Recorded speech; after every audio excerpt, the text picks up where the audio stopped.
Bonjour, c'est Ursule encore. On est le 25 juin 2018. Aujourd'hui encore, je viens sonner la trompette et nous rappeler que notre Seigneur Jésus-Christ arrive bientôt. Et il est très important qu'on puisse nous apprêter. Au fait, c'est faux de penser que parce qu'on est chrétien, parce qu'on lui a donné notre vie un jour, alors on sera parmi ceux-là qui ne connaîtront point la mort.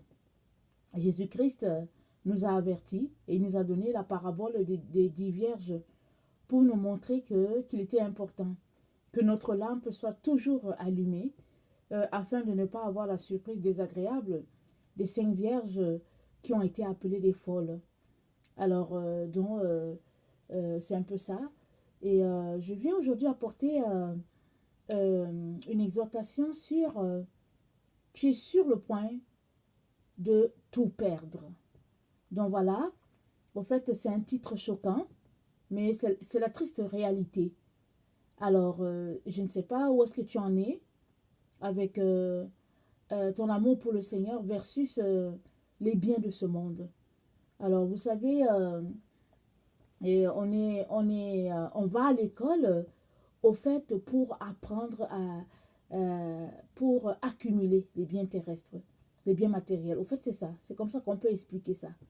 Parce que quand on va à l'école, oui, on veut avoir plus tard la possibilité de pouvoir gagner son pain, mais euh, en même temps, ça sous-entend aussi un certain standing social.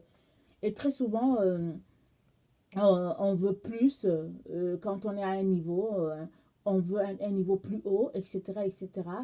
Et souvent, on n'est même pas conscient, mais au fait, c'est un peu à ça que ça nous sert notre travail au niveau matériel et tout. Et voilà, on accumule, et puis on s'en passe pas. On a une voiture, on veut une voiture plus grande. On a une maison, on veut une maison comme celle du voisin. Euh, on a, au fait, un bateau, on veut un bateau différent, etc. Et donc, c'est un peu ça. Et il y en a qui se font la concurrence en ce qui concerne où aller passer les vacances et comment vivre et tout. Et on n'en sort pas. On n'en sort pas d'être pris dans ce filet-là. Alors, le Seigneur Jésus-Christ a dit que si tu veux vraiment être son disciple, il faut que tu quittes père, mère, maison et tout, et que tu le suives. Et il dit, il n'y a personne qui, ayant quitté toutes ces choses-là, ne reçoive dans la vie plus tard, au centuple d'ailleurs, la vie éternelle, que ne reçoive la vie éternelle et puis les biens au centuple. Donc, alors, le Seigneur Jésus-Christ nous encourage à quitter le matériel. Il nous encourage à ne pas nous accrocher à cela parce que le, posséder les biens matériels, c'est son travail à lui, comme il nous l'a si bien dit. Il a dit, ne vous souciez pas de ce que vous allez manger, boire, de ce dont vous serez vêtus, mais souciez-vous de rechercher premièrement le royaume et la justice de Dieu, et toutes les autres choses vous seront données par-dessus. C'est ça qui a été dit. Alors, donc voilà, on entend ça, mais c'est comme si on l'entend avec un écho lointain. C'est comme si la personne qui parle est dans une forêt et l'écho vient à nous, mais de façon très faible, si bien qu'on ne réagit pas. Mais on devrait réagir. On devait réagir à cette parole-là de Jésus qui nous encourage à nous séparer des biens matériels parce que de toutes les manières, on est vraiment dans le temps où on doit s'arrêter et réfléchir si nous sommes au-dessus des biens matériels ou bien si ce sont les biens matériels qui nous gèrent. Parce que nous sommes dans ce temps-là où nous passons en revue notre vie sur la terre parce que bientôt elle sera finie. Elle sera finie dans quelques temps. Et il est donc important qu'on puisse s'arrêter et faire le bilan de notre vie pour savoir si, au fait, on fera partie des vierges sages ou si malheureusement on va se retrouver parmi les vierges folles.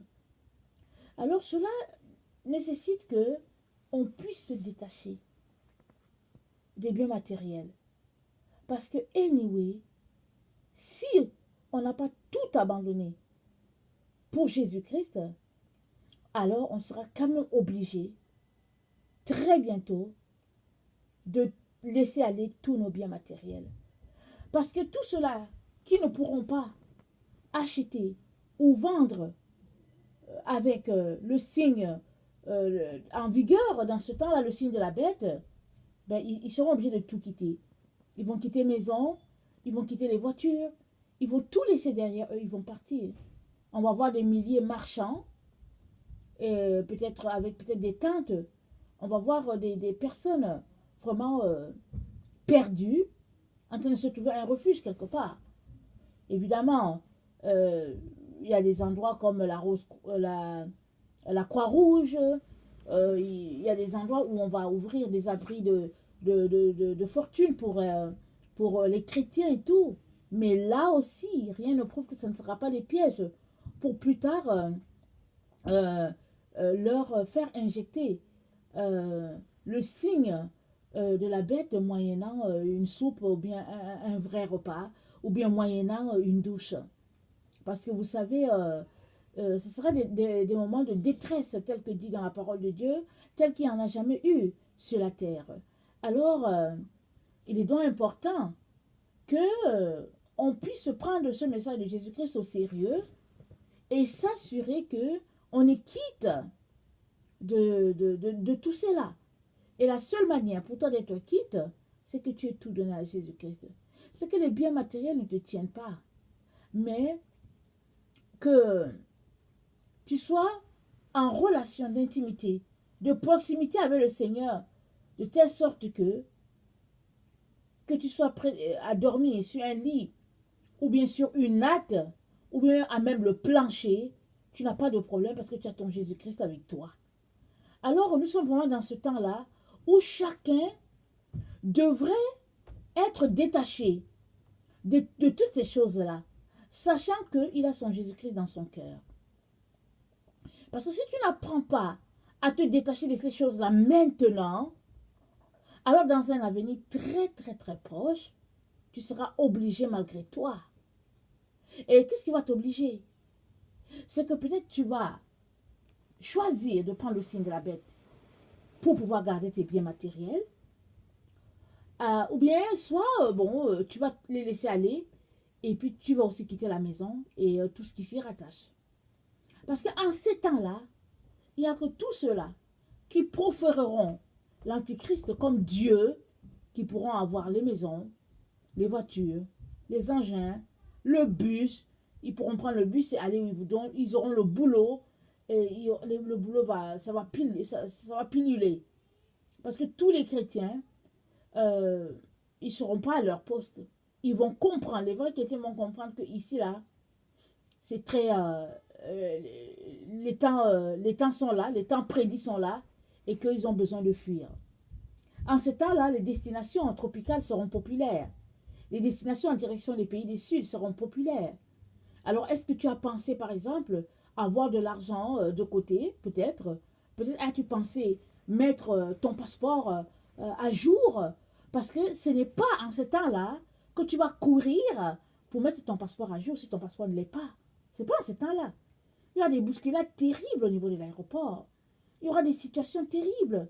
Et ce n'est pas parce que tu es en train de fuir pour aller en direction des pays du Sud, ou bien que tu es en train de vouloir retourner dans ton pays d'origine, que les gens vont te laisser passer à l'aéroport si ton passeport n'est pas prêt. Alors il est important que vous puissiez mettre toutes ces choses-là en règle. Et puis, vous savez qu'aujourd'hui, l'immigration est devenue la marque de notre époque. Alors,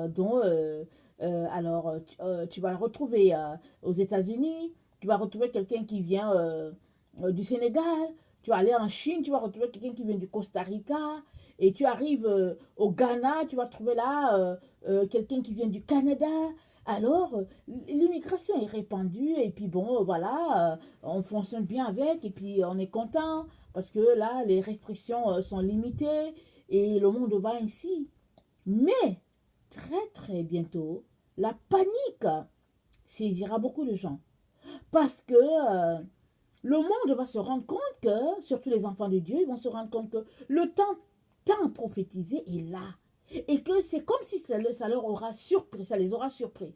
Oui, il y a certains chrétiens qui ne seront pas surpris, qui savent que bon, ces temps-là arrivent, et puis ils ont à peu près une idée de la période dans laquelle ils peuvent situer les choses.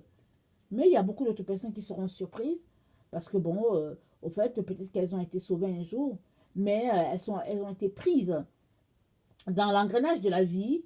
Et puis bon, elles ont perdu un peu l'orientation spirituelle, je veux dire. Mais si toi, tu es là en train de m'écouter, moi, je viens te poser une question essentielle. Est-ce que tu as pris les mesures adéquates pour pouvoir t'en sortir dans ces moments-là, si tu es vraiment là sur cette terre quand les choses vont arriver? En ce temps-là, les gens qui mourront dans le Seigneur seront heureux parce qu'ils seront délivrés de leurs souffrances. Et dans le livre de Daniel, je pense que c'est Daniel 7, il nous est rapporté que l'Antéchrist va faire une alliance avec le peuple saint Israël pendant 7 jours. Et 7 jours, ça équivaut à une période de 3 ans et demi et puis 3 ans et demi. Et l'Antéchrist, dont la tribulation donc, va s'étendre dans 2 temps, c'est-à-dire il y a la tribulation de 7 ans, et dans la tribulation de 7 ans, il y a les 3 ans et demi de tribulation, et l'autre 3 ans et demi, c'est les 3 ans et demi de très grandes tribulations, de grandes tribulations, et c'est dans ces temps-là que euh, euh, l'Antichrist va, va régner, parce qu'il va tuer les 2 témoins qui sont les 2 derniers prophètes sur la terre. Il va d'abord les tuer et il va se mettre vraiment à régner en maître souverain sur la terre, demandant aux gens de l'adorer comme Dieu. Alors en ce temps-là, on va se rendre compte que ce qui est arrivé du temps de Nabuchodonosor va encore arriver. Parce que Nabuchodonosor est ce roi-là qui a élevé une statue. Euh, et il voulait que tout le monde l'adore. Et il y avait les Juifs qui étaient là qui ne l'adoraient pas. Et cela lui a été rapporté. Il ne voulait pas, mais il fallait qu'il obéisse. Il ne fallait pas qu'il perde la face devant les gens de son royaume. Et là, les Juifs ont été apportés afin d'être jetés dans le feu. Mais béni soit l'Éternel, qui n'a pas permis qu'un seul de leurs cheveux brûle. Et ils sont sortis indemnes. Mais ces Juifs-là, c'était des personnes ancrées dans les Écritures. C'était des personnes qui ne cédaient pas par rapport à certaines choses. Alors, le Seigneur Jésus euh, nous avertit que ces mêmes temps-là vont se reproduire sur la terre. Alors, il est plus que impératif pour chacun d'entre nous de nous assurer que nous sommes au beau fixe avec cette prophétie-là. Parce que sinon, il faut qu'on prenne les mesures pour vraiment régler la situation. Et c'est dit aussi que c'est recommandé à certaines personnes, à ceux qui seront là dans ce temps-là, d'acheter la nourriture, d'acheter beaucoup de boissons. Parce que, écoutez, on a besoin de se désaltérer. Alors, euh, j'aimerais tout simplement nous encourager vraiment à ne pas attacher les cœurs aux biens matériels. Parce qu'on est sur le point de tout perdre. On est sur le point de tout perdre. Il y a un passage où Jésus-Christ dit que amassez-vous des trésors au ciel, là où la teigne et la rouille n'atteignent pas. Parce que vraiment, c'est la pureté dans le ciel. Et on est vraiment dans ce temps-là où très bientôt, l'argent ne nous servira de rien. Alors, qu'est-ce qu'on aura fait? Surtout ces personnes-là qui accumulent les choses en banque, qui accumulent, au lieu de bénir, ils retiennent. Et il y a un moment qui vient sur la terre où toutes ces richesses-là, ça sera vraiment dispersé. Et si toi, tu as encore le cœur attaché à cela, alors tu auras des sérieux problèmes ce jour-là. Parce que tu vas passer ton temps à pleurer ton argent, alors que la vie n'est plus à cela.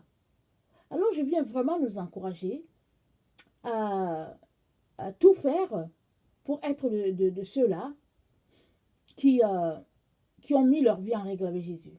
Je viens vraiment nous encourager à cela.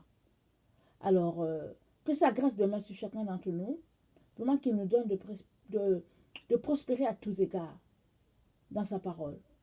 Maintenant, si tu es quelqu'un qui ne connaît pas le Seigneur, je viens te dire que Jésus-Christ est mort aussi pour toi et qu'il est prêt à te réconcilier avec Dieu son Père. Viens à lui, il te donnera ce que ton cœur désire. Et si ton cœur le désire, lui, il te comblera au-delà. Il te comblera. Alors, parce que souvent on a l'impression que si on vient à Jésus, on a tout perdu. Mais si tu viens à Jésus-Christ, tu as tout finalement, parce que c'est lui le Créateur.